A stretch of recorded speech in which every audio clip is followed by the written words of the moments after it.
नमस्कार साथियों, मैं गंगाराम पांडे अपने YouTube चैनल संस्कृत मंदाकिनी पे आप सभी का स्वागत करता हूं। जैसा कि आपको पता है कि लघुसिद्धांत कौमुदी का समास प्रकरण चल रहा है और आज जो है तत्पुरुष समास शुरू हुआ है, जिसका वीडियो आपको शाम के 7 बजे तक मिल जाएगा। इसी दृष्टि को रखते हुए आज हम जो अव्ययीभाव समास पूरा हुआ है, तो उसमें कल एक वीडियो आया था जिसमें प्रश्नोत्तरी को हम लोग सिद्ध किए थे, लगाए थे। और आज जो है, आज के वीडियो में ये जो मतलब क्वेश्चंस आपको मतलब आज सॉल्व करना है, हम जो मतलब आज पढ़ाएंगे, तो लगभग आज जो है तो अव्ययीभाव समास में जो क्वेश्चन बनते हैं वो यहाँ पर पूरे हो जाएंगे। और जो क्वेश्चन छूटेंगे तो उसके बाद एक और वीडियो आ जाएगा। तो लगभग अव्ययीभाव समास में कोई प्रश्न ना छूटे, इस दृष्टि को रखते हुए हम जो है तो यहाँ पर पढ़ा रहे हैं।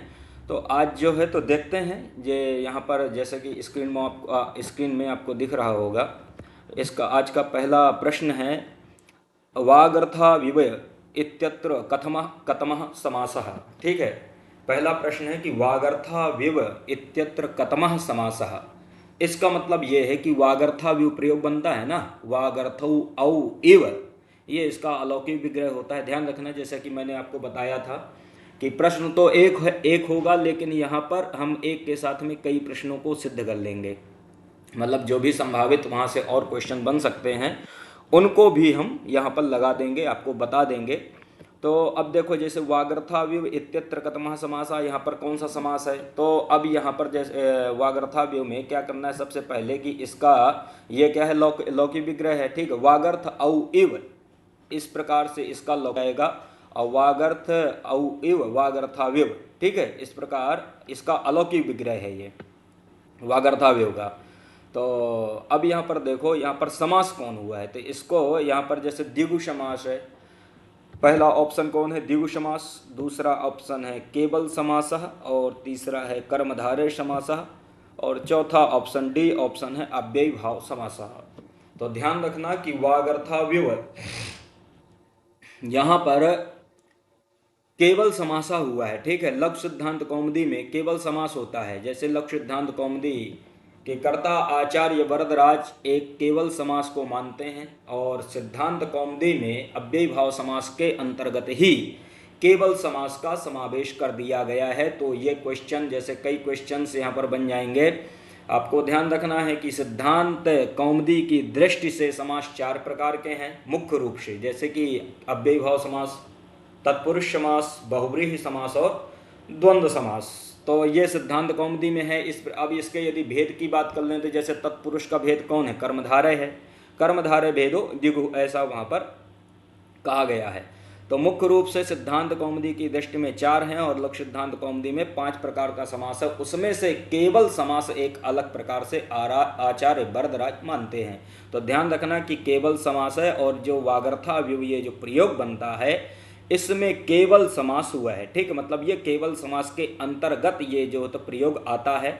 तो ये पता चल गया होगा। अब देखो, जैसे कि केवल समास तो हुआ है, अब यहाँ पर ये भी है कि भाई किस सूत्र के द्वारा यहाँ पर, किसके द्वारा यहाँ पर समास हुआ है। तो एक वार्तिक है केवल समास में, इवेन समासो विभक्ति अलोपश्च, मतलब इव के साथ यदि समास होगा तो विभक्ति का अलोप कहना चाहिए। ध्यान रखना, ठीक है।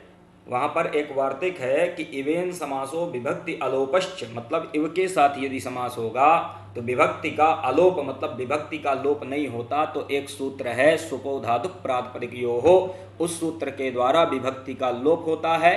लेकिन यहाँ पर विभक्ति का लोप नहीं होगा। यहाँ पर वागर्थ औ इव में औ जो ये विभक्ति है इसका यहाँ पर लुक नहीं होता। जब लुक नहीं होता तो औ को क्या हो जाता, आव हो जाता है, और प्रयोग बन जाता है वागर्थाव्यव। तो वागर्थाव्यव के समान ही उद्बाहुरिव वामनः, ठीक है, रघुवंश में, ये भी रघुवंश जो महाकवि कालिदास ने जो मंगलाचरण किया है रघुवंश में, वागर्थाविव संपृक्तौ वागर्थ प्रतिपत्तये जगतः पितरौ वंदे पार्वती परमेश्वरौ, वहीं पर ये वागर्थाविव आता है। ठीक है, मतलब वाणी और अर्थ के समान कौन है, भगवान शिव और माता पार्वती। ठीक है, इसी प्रकार से वहाँ पर एक श्लोक में आता है, एक श्लोक की पंक्ति है उद्बाहुरिव वामनः, वहाँ पर भी केवल समास के अंतर्गत वो प्रयोग आता है, और वही जो वार्तिक है इवेन से समासो विभक्ति अलोपश्च, उसके द्वारा विभक्ति का अलोप हुआ है। तो ये इसको ध्यान रखना है। तो ये हो गया एक क्वेश्चन और तैयार कर लो कि यहाँ पर सहसुपा इस सूत्र के द्वारा, ठीक है, खैर सहसुपा यहाँ पर नहीं लगता, भूतपूर्व प्रयोग बनता है एक, ठीक है। केवल समास में एक प्रयोग आता है भूतपूर्व, पूर्वम भूतः भूतपूर्व, पूर्वम भूतसु, ये इसका अलौकिक विग्रह होगा। तो यहाँ पर ये भी केवल समास के अंतर्गत आता है, और सहसुपा इस सूत्र के द्वारा वहाँ पर समास हुआ है। तो एक साथ कई क्वेश्चंस को हम लोग इसी तरह से तैयार करते चलेंगे। तो ये तो हो गया। अब इसके बाद देखते हैं दूसरा क्वेश्चन क्या है।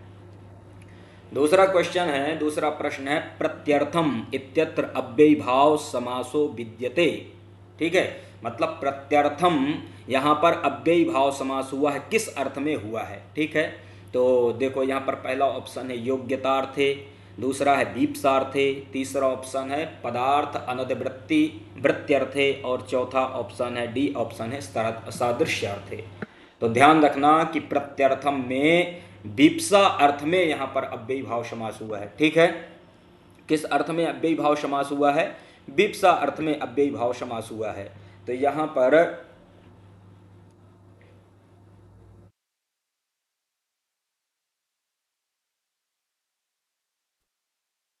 जो बी ऑप्शन है, ये ऑप्शन इसका सही ऑप्शन होगा। पिछले बारे में टिक लगाना मैं भूल गया था, इसको थोड़ा सा फिर से एक बार बैक कर लेते हैं।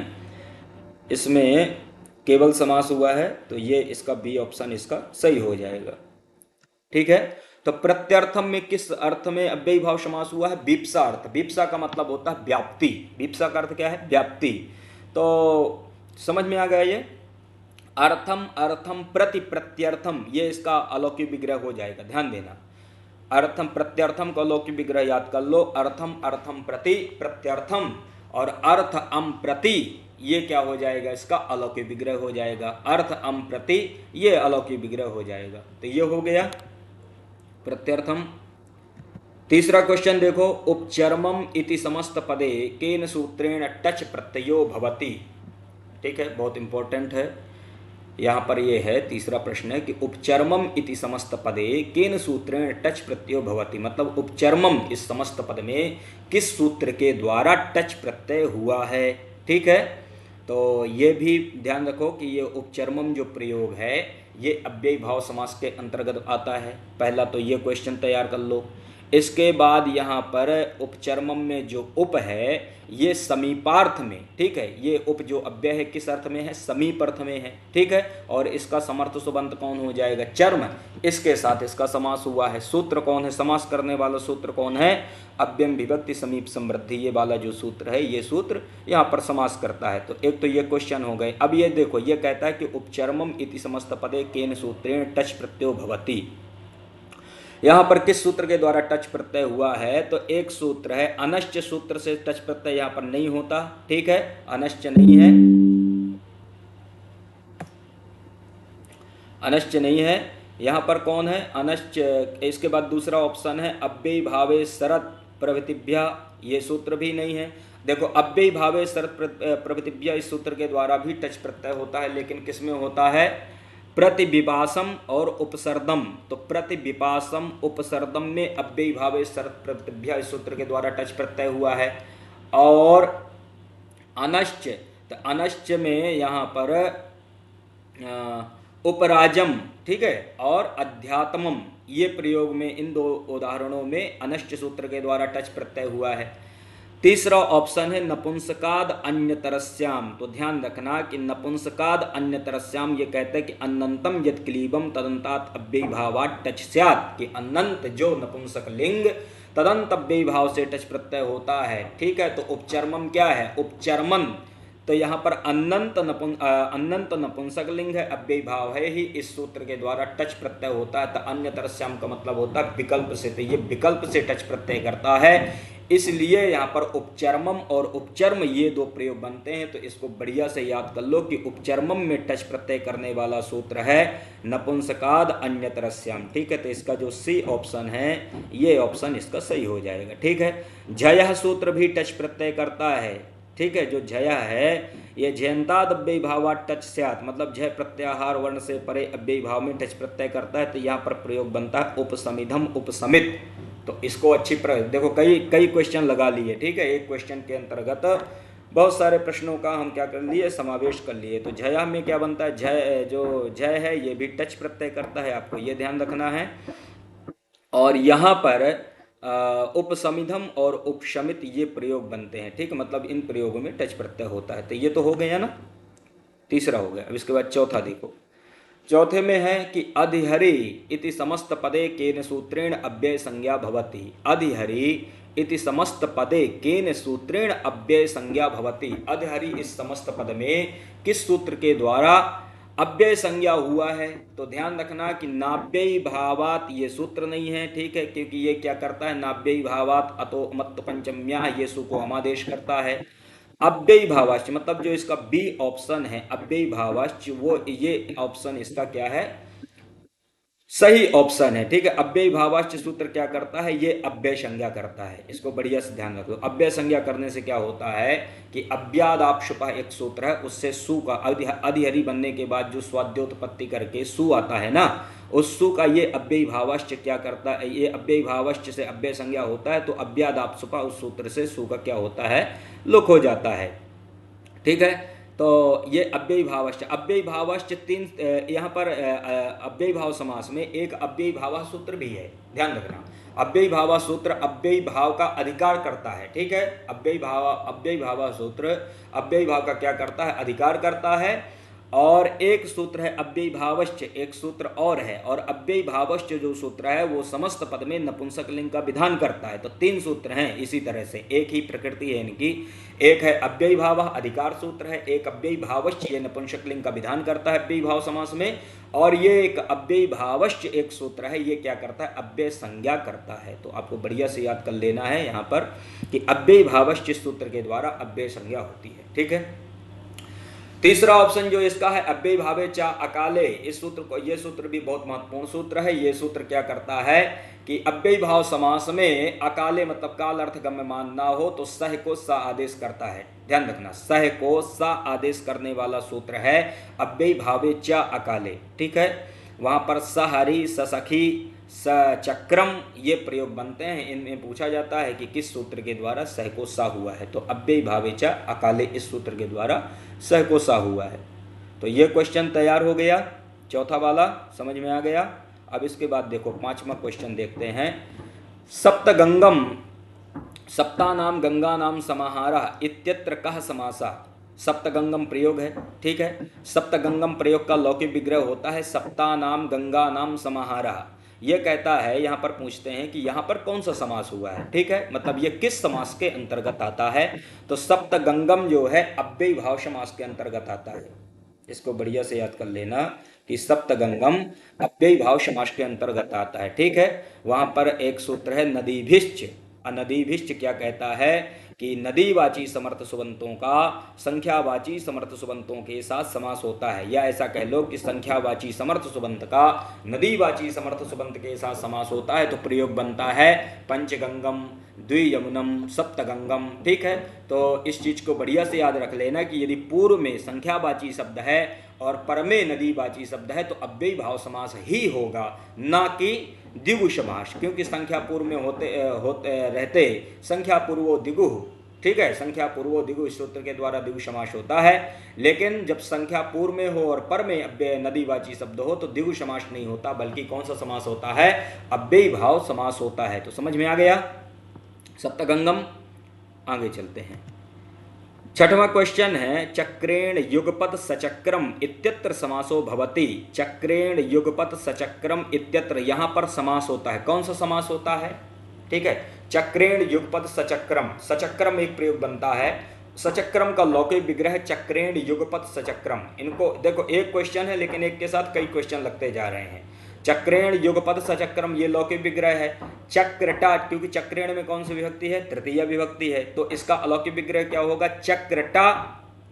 चक्रटा सह, ये इसका हो जाएगा अलौकिक विग्रह। यहाँ पर युगपद मतलब एक साथ, इस अर्थ में कौन है, सह है, और उसका जो है तो समर्थ सुबंध चक्र के साथ समास हो जाता है। अव्यम विभक्ति समीप समृद्धि ये सूत्र है। ठीक है, यहां पर एक चीज और बढ़िया से ध्यान रखना है आपको कि सचक्रम में सह को सा आदेश कौन करता है, अव्ययी भावे च अकाले, ये सूत्र है जो सह को सा आदेश करता है। एक ये क्वेश्चन भी बढ़िया से तैयार कर लेना है। तो देखो यहां पर चक्रेण युगपत सचक्रम इत्यत्र समासो भवति, तृतीया तत्पुरुष समास, गति तत्पुरुष समास, केवल समास और अव्ययी भाव समास। तो यहाँ पर जो चौथा ऑप्शन है, जो इसका डी ऑप्शन है, वो ऑप्शन इसका सही ऑप्शन होगा, मतलब इसका सही उत्तर होगा। सातवां क्वेश्चन है, उपसर्दम इत्यत्र समासांत टच प्रत्यय विधायकम सूत्रम अस्ति। ठीक है, उपसर्दम इत्यत्र समासांत टच प्रत्यय विधायकम सूत्रम अस्ति। ठीक है,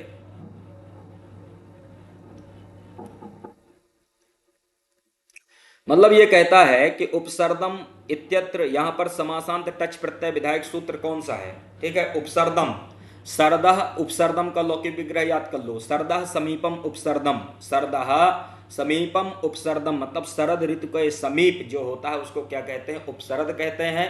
और सरदह समीपम उपसर्दम, तो सरदा में विभक्ति कौन है, गश विभक्ति है। ठीक, मतलब षष्ठी विभक्ति है, तो षष्ठी में षष्ठी के एक वचन में क्या विभक्ति क्या आती है, गश। तो शरद गश उप, ये इसका हो जाएगा अलौकिक विग्रह हो जाएगा। शरद गश उप इसका क्या हो जाएगा, अलौकिक विग्रह हो जाएगा।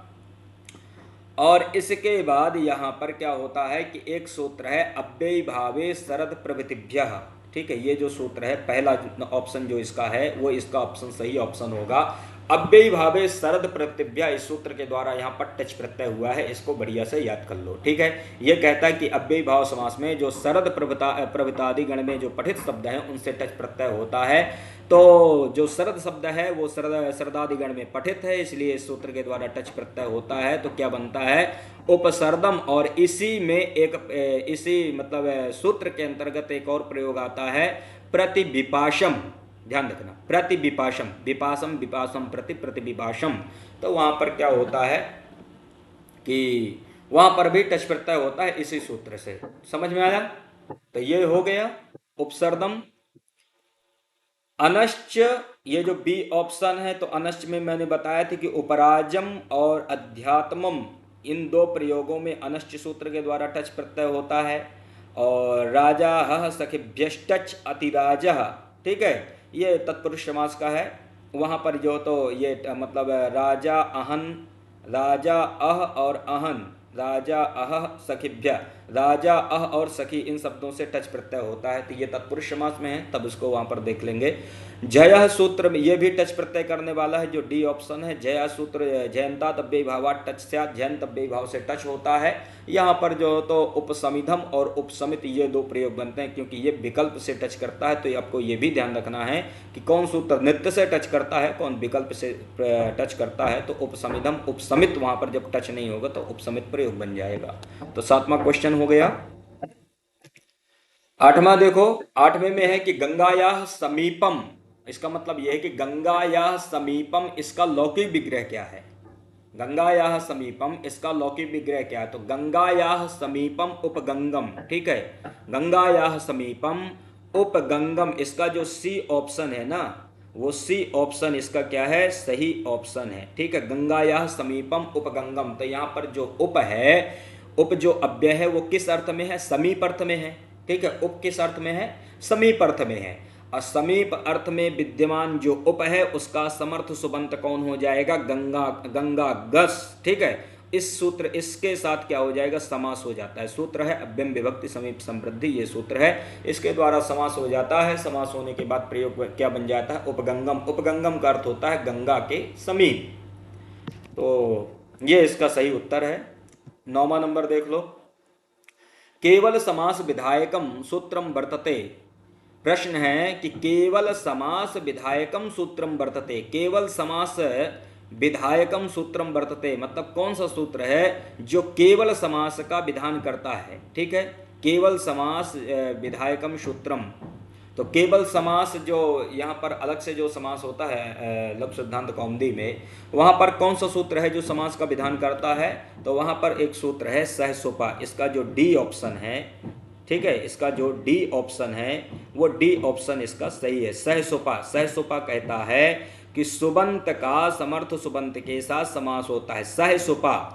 ठीक है, सहसुपा। तो यहाँ पर सहसुपा मतलब इसमें क्या होता है कि एक सूत्र है, शुभ आमंत्रिते परांगवत्स्वरे, शुभ आमंत्रिते परांगवत्स्वरे एक सूत्र है, उस सूत्र से सुप की अनुवृत्ति आती है इस सूत्र में। तो इसका अर्थ होता है कि सुबंत का समर्थ सुबंत के साथ समास होता है, प्रयोग बनता है भूतपूर्व। प्रयोग क्या बनता है? भूतपूर्व। इसको बढ़िया से याद कर लेना, ठीक है। तो यह हो गया 9वां। इसके बाद चलते हैं 10वें क्वेश्चन में। 10वां क्वेश्चन है कि हरि शब्दस्य प्रकाशः इति हरि इत्यत्र अव्ययम विभक्ति इत्यादिना कस्मिन् अर्थे अव्ययी भावः। ठीक है, हरि शब्दस्य प्रकाशः इति हरि, ये इति हरि प्रयोग है। ठीक है, ये आपका उदाहरण है। इसका लौकिक विग्रह होता है हरि शब्दस्य प्रकाशः, जो लिखा हुआ है ये इसका लौकिक विग्रह है। अलौकिक विग्रह होता है हरिगस इति, बढ़िया से याद कर लो, हरिगस इति, ये इसका अलौकिक विग्रह हो जाएगा। यहाँ पर कहते हैं कि इत्यत्र अव्यम विभक्ति इत्यादि ना कस्मिन अर्थे, मतलब अव्यम विभक्ति ये जो सूत्र समास करने वाला है ये किस अर्थ में यहाँ पर समास हुआ है। तो ध्यान रखना कि हरि शब्दस्य प्रकाशः इति हरि, यहाँ पर शब्द प्रादुर्भाव अर्थ में यहाँ पर समास हुआ है। ठीक है, यहाँ पर जो बी ऑप्शन है इसका, ये बी ऑप्शन इसका सही ऑप्शन है। ठीक है, शब्द प्रादुर्भाव, शब्द प्रादुर्भाव अर्थ में यहाँ पर क्या हुआ है? समास हुआ। तो शब्द प्रादुर्भाव अर्थ में अव्यय कौन है? इति है, और इति का समर्थ सुबंत कौन हो जाएगा? हरिगस, इसके साथ समास हो जाता है तो प्रयोग बन जाता है इति हरि। 10वां हो गया। 11वां क्या कहता है कि समासस्य व्याकरण सम्मता परिभाषा अस्ति। समासस्य मतलब समासस्य मतलब समास की व्याकरण सम्मता परिभाषा है। तो व्याकरण सम्मता मतलब अव्यय जो लक्ष्य सिद्धांत कौमुदी है या सिद्धांत कौमुदी है उसमें जो समास की परिभाषा है वो कौन सी परिभाषा है, कौन सी परिभाषा बतलाई गई है? आचार्य वरदराज समास की परिभाषा क्या देते हैं? तो ध्यान रखना कि वहाँ पर परिभाषा आते मतलब परिभाषा, ये समास की परिभाषा दिए हैं सम सनम समासा। इसका जो ए ऑप्शन है वो ऑप्शन इसका सही ऑप्शन है, सम सनम समासा। सम सनम का मतलब होता है संक्षिप्तीकरण, संक्षिप्तीकरण को समास कहते हैं। तो मुख्य रूप से ये ऑप्शन ही इसका सही ऑप्शन है। बाकी ये जो लिखा है ना कि संक्षिप्तीकरणम समासा होता, ये भी सही है क्योंकि संक्षिप्तीकरण को ही समास कहते हैं। पद विलोपनम समासा ये भी सही है, पद मेलनम समासा ये भी सही है, लेकिन यहाँ पर जो समसनम समासा है ये जो तो इसका उचित ऑप्शन है, उचित उत्तर है, क्योंकि समसनम समासा ही आचार्य ने लिखा है। ठीक है, तो व्याकरण सम्मता परिभाषा पूछते हैं ना, व्याकरण सम्मता परिभाषा समसनम समासा ही होगा। ठीक है, तो 11वां हो गया। अब इसमें 12वां नंबर चलते हैं। 12वां क्वेश्चन है कि अनुरूपम पदस्य लौकिक विग्रह स्यात्। अनुरूपम पदस्य लौकिक विग्रह स्यात्। अनुरूपम ये जो पद है इसमें लौकिक विग्रह होता है। इसका लौकिक विग्रह क्या है? तो पहली एक क्वेश्चन आप ये तैयार कर लो कि अनुरूपम ये अव्ययी भाव समास में बनता है। ठीक है, अनुरूपम कहाँ बनता है? अव्ययी भाव समास में। यहाँ पर अव्ययी भाव समास होता है, पहला तो ये क्वेश्चन। इसके बाद अनुरूपम का लौकिक विग्रह होता है रूपस्य योग्यम अनुरूपम। इसका जो सी ऑप्शन है ये सी ऑप्शन इसका सही है, रूपस्य योग्यम अनुरूपम। ठीक है, रूपस्य योग्यम अनुरूपम। जो यथा के जो 4 अर्थ होते हैं ना, यथा के 4 अर्थ हैं ना, योग्यता, विप्सा, पदार्थ, अनतिवृत्ति और सादृश्यानि, इसको बढ़िया से याद रख लो। पूछता है क्वेश्चन, ये भी एक क्वेश्चन है कि योग्यता के कितने, यथार्थ के कितने अर्थ होते हैं? तो यथार्थ के 4 अर्थ होते हैं। पहला अर्थ है योग्यता, दूसरा अर्थ है विप्सा, तीसरा है पदार्थ, अनतिवृत्ति और चौथा है सादृश्यानि। ठीक है, तो ये हो गया। अब यहाँ पर देखो अनुरूपम पदस्य लौकिक विग्रह कौन है? रूपस्य योग्यम अनुरूपम, ये इसका लौकिक विग्रह है। अलौकिक विग्रह याद कर लो, रूप गस अनु, क्योंकि रूपस्य में षष्ठी विभक्ति है तो षष्ठी के एक वचन में विभक्ति क्या आएगी? गस। तो रूप गस अनु ये इसका अलौकिक विग्रह हो जाएगा। अव्यम विभक्ति समीप समृद्धि ये सूत्र समास करता है। और यहाँ पर देखो एक सूत्र है अव्ययी भावश्च, वो सूत्र समस्त पद में नपुंसक लिंग का विधान करता है। तो इसको भी अच्छी तरह से याद रखना है कि अव्ययी भाव समास में जो प्रयोग बनते हैं वहां पर अव्ययी भावश्च सूत्र जो है नपुंसक लिंग का विधान करता है, और अव्ययी भाव एक सूत्र है वो क्या करता है, अव्ययी भाव का अधिकार करता है, और एक अव्ययी भावश्च सूत्र है वो क्या करता है, अव्यय संज्ञा करता है। तो आपको ये कई तरह से क्वेश्चन को आपको तैयार कर लेना है, ठीक है। ये हो गया। तो यहाँ पर जो रूपस्य योग्यम अनुरूपम में जो अनु है, ठीक है, ये योग्यता के अर्थ में है, ठीक है। अनु किसके अर्थ में, योग्यता के अर्थ में, उसका जो है तो रूप इस समर्थ सुबंत के साथ समास हो जाता है, प्रयोग बन जाता है अनुरूपम। तो रूपस्य योग्यम अनुरूपम 12वां नंबर हो गया। इसके बाद चलते हैं 13वें नंबर पे। 13वां क्वेश्चन है भूतपूर्व, यहाँ समास विधायक सूत्र है, मतलब भूतपूर्व ये जो प्रयोग बनता है यहाँ पर समास विधायक सूत्र है। इनमें से कौन सा सूत्र है जो समास का विधान करता है भूतपूर्व में? तो देखो पहला ऑप्शन है प्राक कडारा समासः, ठीक है।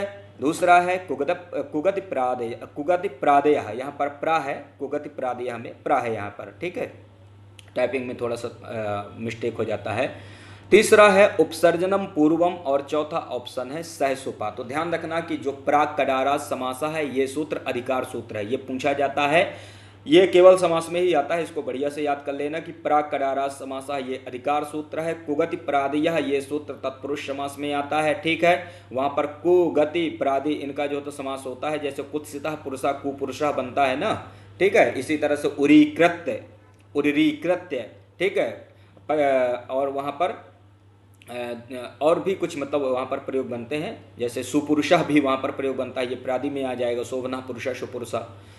उपसर्जनम पूर्वम ये जो सूत्र है ये उपसर्जन संज्ञा का पूर्व विधान करता है, पूर्व प्रयोग करता है। उपसर्जनम पूर्वम प्रथमा निर्दिष्टम समास उपसर्जनम एक सूत्र है, वो प्रथमा विभक्ति के द्वारा जो निर्दिष्ट होता है उसकी उपसर्जन संज्ञा करता है, और जिसकी उपसर्जन संज्ञा होती है तो उपसर्जनम पूर्वम ये सूत्र जो है उसका पूर्व प्रयोग करता है, ठीक है। तो ये जो सूत्र है जो इसका ये यहाँ पर डी लिख गया है, ये सी है यहाँ पर, ठीक है। ये जो यहाँ पर थोड़ा मिस्टेक से यहाँ पर डी है, डी लिख गया हो गया है, तो यहाँ पर सी है। ये जो है तो उपसर्जनम पूर्वम ये भी इसका सही ऑप्शन नहीं है, बल्कि ये जो डी ऑप्शन है इसका यहाँ पर जो सी टाइप हो गया है, ये डी ऑप्शन इसका सही ऑप्शन होगा। सहसुपा सूत्र जो है अव्यय भूतपूर्व यहाँ पर क्या करता है, समास का विधान करता है। तो भूतपूर्व यहाँ पर सहसुपा इस सूत्र के द्वारा समास होता है, ठीक है। पूर्वम भूतः भूतपूर्व ये इसका अलौकिक विग्रह हो जाएगा, और पूर्वम भूतसु इसका अलौकिक विग्रह हो जाएगा। एक सूत्र है यहाँ पर उपसर्जन, यहाँ पर क्या होता है प्रथमा निर्दिष्टम समास उपसर्जनम, ये सूत्र यहाँ पर उपसर्जन संज्ञा नहीं करता, कहाँ पर, भूतपूर्व में, बल्कि आचार्य पाणिनि का एक सूत्र ही है भूतपूर्वे चरट, उस सूत्र के द्वारा यहाँ पर भूत शब्द का पूर्व प्रयोग होता है। क्योंकि ये हुआ कि भाई जब आचार्य पाणिनि ने सूत्र ही बना दिया है भूतपूर्व चरट, तो फिर उसी से सीधे भूत शब्द का जो तो पूर्व प्रयोग कर दो, पूर्व निपात कर दो, ठीक है। अलग से इसमें कुछ करने की आवश्यकता नहीं है। तो देखो एक साथ कई क्वेश्चन तैयार हो गए। तो यहाँ पर भूतपूर्व में समास करने वाला सूत्र कौन, सहसुपा। सहसुपा सूत्र कहता है कि सुबंत का समर्थ सुबंत के साथ समास होता है। तो ये 13वां नंबर हो गया बढ़िया से। अब इसके बाद चलते हैं 14वें नंबर पे। तो 14वां क्वेश्चन है सहारी में कौन सा समास है, ठीक है। सहारी एक प्रयोग है, ये अव्ययी भाव समास के अंतर्गत आता है, ठीक है। तो सहारी में कौन सा समास है, यहाँ पर कौन सा समास हुआ है, अव्ययी भाव समास हुआ है। इसका जो ए ऑप्शन है वो इसका सही ऑप्शन है। तो सहारी में कौन सा समास, कौन सा मतलब किस समास के अंतर्गत आता है, अव्ययी भाव समास के अंतर्गत आता है। तो सहारी यहाँ पर देख लो, हरे सादृश्यम सहारी, इसका सहारी का लौकिक विग्रह याद कर लो, हरे सादृश्यम सहारी, ठीक है। और हरिगस सह ये इसका अलौकिक विग्रह हो जाएगा, क्योंकि हरे में कौन सी विभक्ति है, षष्ठी है, षष्ठी के एक वचन में बनता है हरे, तो अलौकिक विग्रह में आ जाएगा हरिगस सह, ये इसका अलौकिक विग्रह हो जाएगा। अव्ययम विभक्ति सूत्र के द्वारा यहाँ पर समास होता है, ठीक है। और यहाँ पर एक चीज बढ़िया से याद कर लेना कि सहारी में क्या होता है कि अव्ययी भावे च अकाले, इस सूत्र के द्वारा सह को सा होता है। सह को क्या आदेश होता है, सा आदेश होता है, तो प्रयोग बन जाता है सहारी, ठीक है। समझ में आ गया, हरि के सादृश्य ये इसका अर्थ हो जाएगा। तो ये लग गया, इसमें कोई समस्या नहीं होनी चाहिए। ठीक है कि सहारी ये अव्ययी भाव समास होता है यहाँ पर। और जो चीजें मैंने बता दिया कि यहाँ पर सह को कौन सा आदेश होता है, सा आदेश होता है, ये पूछा जाता है। थोड़ा सा इसका बैटरी लो है, इसका चार्जर लगा देना।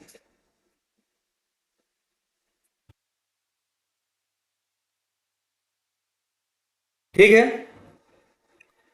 तो ये समझ में आ गया कि सहारी में अव्ययी भावे चाकाली सूत्र के द्वारा सह को सा होता है। इसी तरह से सक्षत्रम और सचक्रम, यहाँ पर भी सह को सा होता है। ससखी, इस प्रयोग में भी जो है तो सह को सा होता है। ठीक है, सदृशः सख्या ससखी एक प्रयोग बनता है, वहां पर भी अव्ययी भावे चाकाले इस सूत्र के द्वारा क्या होता है, सह को सा होता है। तो ये हो गया 14वां नंबर। इसके बाद चलते हैं, देखो 15वां नंबर क्वेश्चन देखो। अव्ययी भाव समास की सिद्धि होने पर संपूर्ण पद हो जाता है। बहुत इंपॉर्टेंट क्वेश्चन है, पूछा जाता है। ठीक है, अव्ययी भाव समास की सिद्धि होने पर संपूर्ण पद हो जाता है। स्त्रीलिंग हो जाता है, पुल्लिंग हो जाता है, नपुंसक लिंग हो जाता है, या तीनों लिंग हो जाते हैं। तो ध्यान रखना कि अव्ययी भाव समास की जब सिद्धि होती है, जब मतलब अव्ययी भाव समास के अंतर्गत जो प्रयोग बनते हैं, वहां पर अव्ययी भावश्च एक सूत्र है, उस सूत्र के द्वारा समस्त पद में नपुंसक लिंग का विधान होता है। तो इसलिए अव्ययी भाव समास के अंतर्गत जो भी प्रयोग आते हैं, आपको बढ़िया से याद रख लेना है कि वहां पर नपुंसक लिंग का विधान होता है। सूत्र है अव्ययी भावश्च, तो इसका जो सी ऑप्शन है वो सी ऑप्शन इसका सही है। ठीक है, ये पूछा गया है। ठीक है, पीजीटी वगैरह में, नेट में ये पूछता है कि किस समास में संपूर्ण पद नपुंसक लिंग हो जाता है। तो अव्ययी भाव समास में संपूर्ण पद नपुंसक लिंग हो जाता है। सूत्र है अव्ययी भावश्च, ये सूत्र है, ये नपुंसक लिंग का विधान करता है। 15वां नंबर हो गया होगा। अब चलते हैं अगला क्वेश्चन। विष्णोः पश्चात का अलौकिक विग्रह है। 16वां नंबर क्वेश्चन है कि विष्णोः पश्चात का लौकिक विग्रह है, मतलब विष्णोः पश्चात अनुविष्णु, ध्यान रखना, विष्णु पश्चात अनुविष्णु, ये इसका लौकिक विग्रह होता है। ठीक है, अनुविष्णु, इसका जो ए ऑप्शन है, ये ए ऑप्शन इसका सही ऑप्शन है, विष्णु पश्चात अनुविष्णु।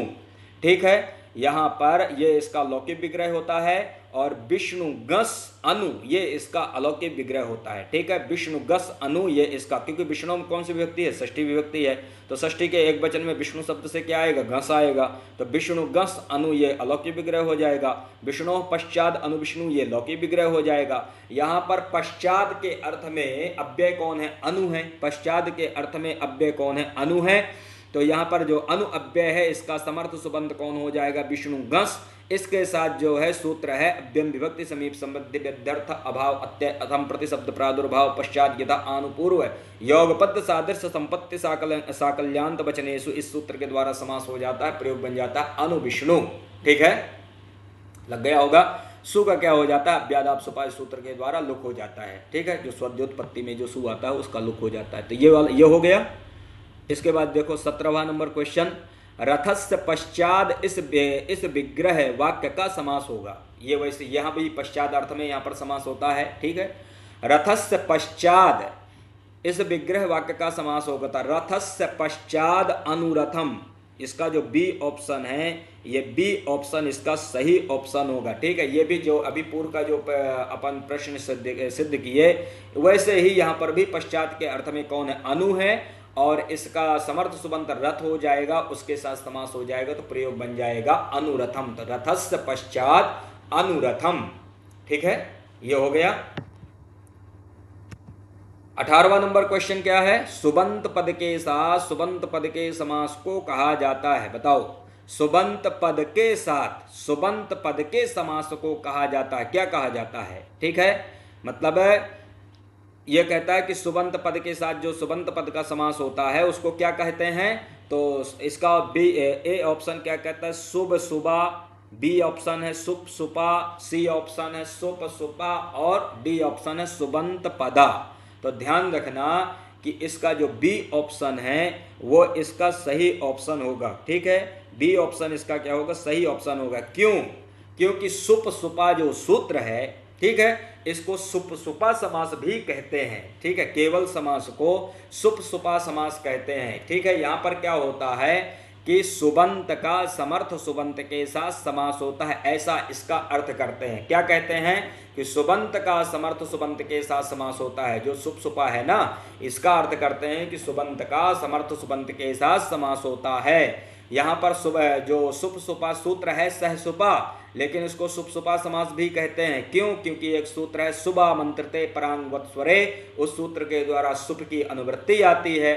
सुप की अनुवृत्ति को ला करके इसको हम कहते हैं सुपसुपा समास, और इसका अर्थ करते हैं सुबंत का समर्थ सुबंत के साथ समास होता है। तो ये जो प्रश्न है, सुबंत पद के साथ सुबंत पद के समास को कहते हैं सुपसुपा समास कहते हैं। इसका मतलब ये होता है कि सुबंत का समर्थ सुबंत के साथ ही समास होता है, ना कि तिगंत पद के साथ। यद्यपि ध्यान रखना, यद्यपि कुछ प्रयोग होते हैं जहां पर सुबंत का तिगंत के साथ भी समास होता है, लेकिन वो बहुत मतलब ऐसे बिरले ही स्थल हैं जहां पर सुबंत का तिगंत पद के साथ समास होता है। सिद्धांत कौमुदी में उनके उदाहरण दिए हैं, लोग सिद्धांत कौमुदी में उदाहरण नहीं है।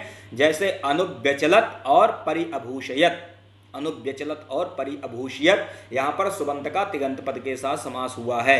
तो ये पूछा जाता है एग्जाम में कि अनुव्यचलत और परिअभूषयत में का ये किस मतलब समास के अंतर्गत आते हैं। तो अव्ययी भाव समास के अंतर्गत आते हैं, इसको बढ़िया से ध्यान रखना है, ठीक है। समझ में आया? ये हो गया।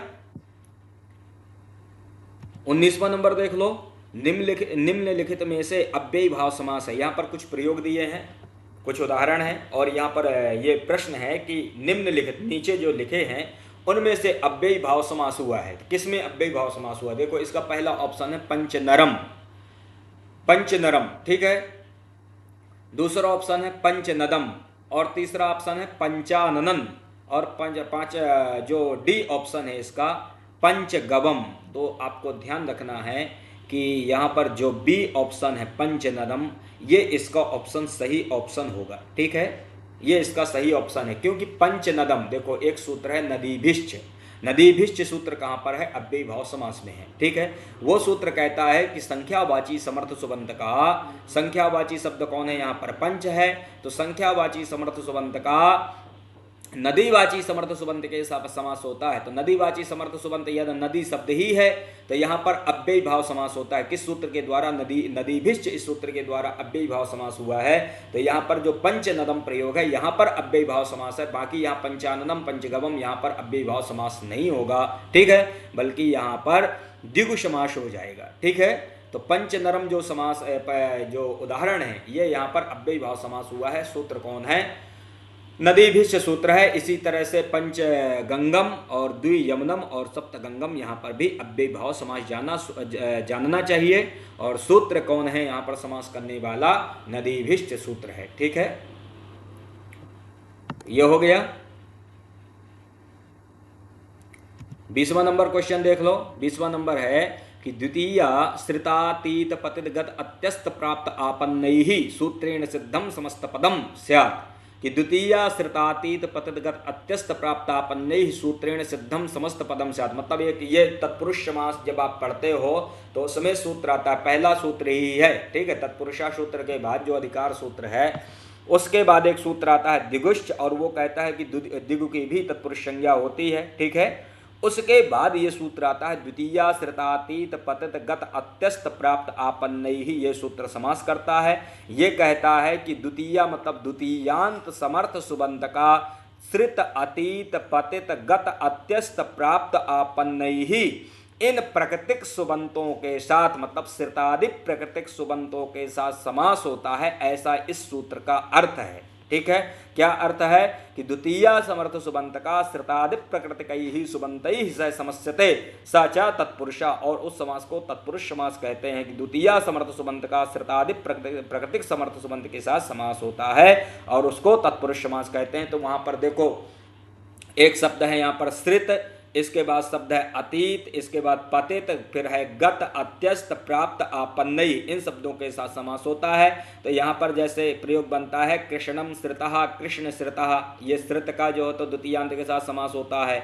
इसी तरह से अतीत का बनता है अरण्यम अतीतः, अरण्यातीतः। पतित का बनता है पतितः, अरण्य पतितः। इस प्रकार से इसका जो हो तो हो जाएगा, ठीक है।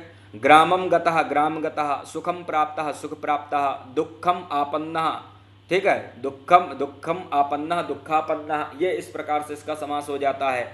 तो यहाँ पर ध्यान रखना कि जैसे ये है ना ग्राम, ए ऑप्शन जो इसका है ग्राम ग्राम गतः, ग्राम गता भी इसमें जो होता है इस सूत्र के द्वारा समास होता है, इसका लौकिक विग्रह हो जाएगा ग्रामम गतः ग्राम गतः, ग्राम अम गत सु, ये इसका अलौकिक विग्रह हो जाएगा।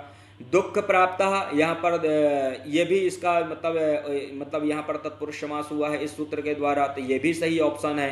दुख दुख प्राप्त, ठीक है, दुखम प्राप्त दुख प्राप्त, यहाँ पर जो तो प्राप्त अर्थ में द्वितीय समर्थ सुबंध कौन है, दुख है, और यहाँ पर प्राप्त इस समर्थ सुबंध के साथ समास हो जाता है तो दुख प्राप्ता बन जाता है, यहाँ पर विसर्ग लगा लेना, दुखम प्राप्ता दुख प्राप्ता। इसी तरह से नरक पतिता, ये पतित का है, ठीक है, पतित का क्या है, नरकम पतिता नरक पतिता, तो नरक क्या है, नरकम क्या है, ये द्वितीय समर्थ सुबंध है, और पतित क्या है, ये श्रुतादि प्राकृतिक समर्थ सुबंध है, इसके साथ समास हो जाता है तो प्रयोग बन जाता है नरकम पतिता नरक पतिता, ठीक है, नरक अम पतितसु, ये इसका अलौकिक विग्रह हो जाता है। समास करने वाला ये सूत्र है तीनों प्रयोगों में, तो इसका ऑप्शन जो डी है सर्वाणी एतानी, एतानी सर्वाणी, ये इसका ऑप्शन सही ऑप्शन हो जाता है, ठीक है, ये इसका सही उत्तर है। तो आशा करते हैं कि आपको बहुत अच्छा लगा होगा, बहुत सारे क्वेश्चंस की यहाँ पर तैयारी हो गई होगी। एक मतलब 20 प्रश्न यहाँ पर जो सामने लिखे हैं, लेकिन 20 के साथ कम से कम जो है तो 50 क्वेश्चन तो कम से कम तैयार हो ही जाते हैं। यही हमारी दृष्टि है पढ़ाने की, यही हमारा उद्देश्य है कि एक क्वेश्चन हो तो एक क्वेश्चन में कम से कम जितने वहाँ पर संभावित प्रश्न बन सकते हैं उन प्रश्नों को हम स्पष्ट कर दें, ये हमारा उद्देश्य है।